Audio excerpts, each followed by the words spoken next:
Deuxième point, l'échec du projet républicain.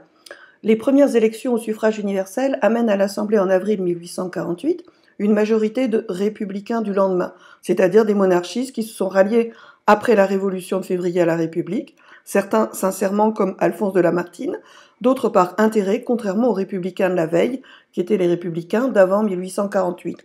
On voit donc qu'en violet, 450 députés sont des républicains modérés, et 200 sont des orléanistes, 50 des légitimistes, c'est-à-dire des royalistes.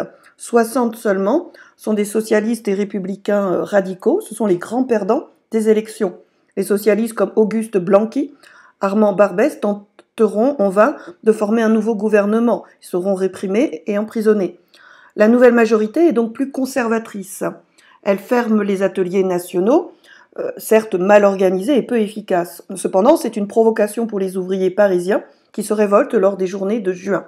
Le 22 juin, des barricades se dressent dans l'Est parisien et ils sont réprimés par le général Cavaignac, un républicain conservateur, ministre de la guerre, qui donc réprime l'insurrection à la demande de l'Assemblée. Le 26 juin, avec une armée de 50 000 hommes.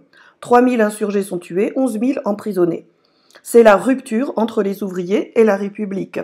Tocqueville ne soutient pas les ouvriers, George Sand désapprouve la violence de l'insurrection, mais aussi celle de la répression. Elle se met en retrait de la vie politique. Dès juillet 1848, les femmes ne peuvent plus accéder aux clubs et réunions publiques, et le code civil, qui fait d'elles des mineurs, n'est pas remis en question. La socialiste Jeanne de Rouen, dont vous avez ici la biographie, est emprisonnée en 1850. On a aussi une caricature des clubs féminins qui était raillée. Ici, c'est une lithographie de 1848 où on voit des femmes qui vont au club et qui laissent le père donner le biberon. En novembre 1848 est votée une nouvelle constitution. La souveraineté populaire, c'est-à-dire le suffrage universel, est confirmée, mais pas le droit au travail.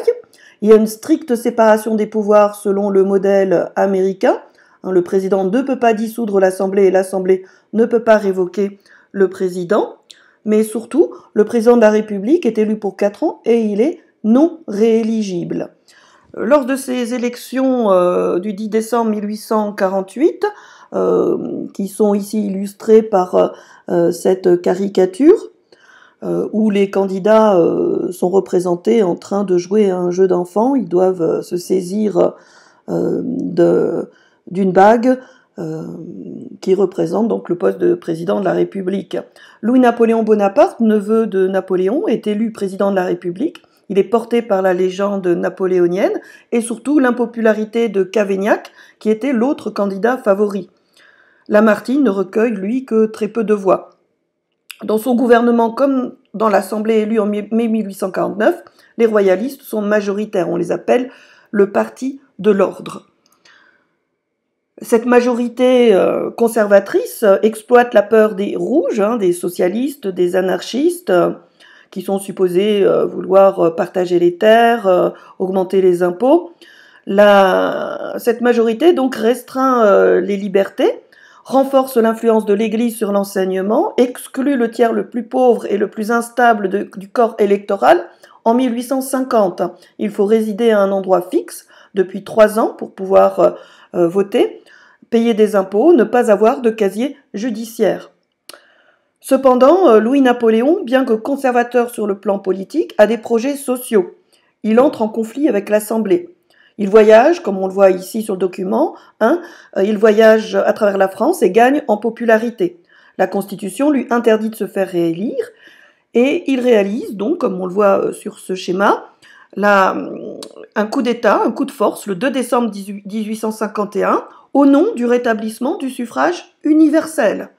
Une résistance s'organise à Paris et en province, elle est cependant réprimée, et les grandes figures républicaines comme Victor Hugo, Victor Schœlcher et Edgar Quinet doivent s'exiler, ainsi que la femme de lettres, inventrice et journaliste française, Eugénie Diboyer, qui doit s'exiler à Genève. La Seconde République, c'était donc le rêve d'une république démocratique et sociale, mais l'illusion d'une unanimité face à cette promesse ne dure pas. Les républicains sont surtout enracinés dans les milieux intellectuels des villes, tandis que les ouvriers se tournent de plus en plus vers le socialisme ou l'anarchisme, de Proudhon par exemple, Proudhon, et les paysans dans les campagnes sont sous l'influence des nobles propriétaires, comme Alexis de Tocqueville. Le vote n'est pas encore secret. Beaucoup ont peur des socialistes, les rouges. L'enjeu pour les républicains par la suite sera de convaincre une plus large partie de la population.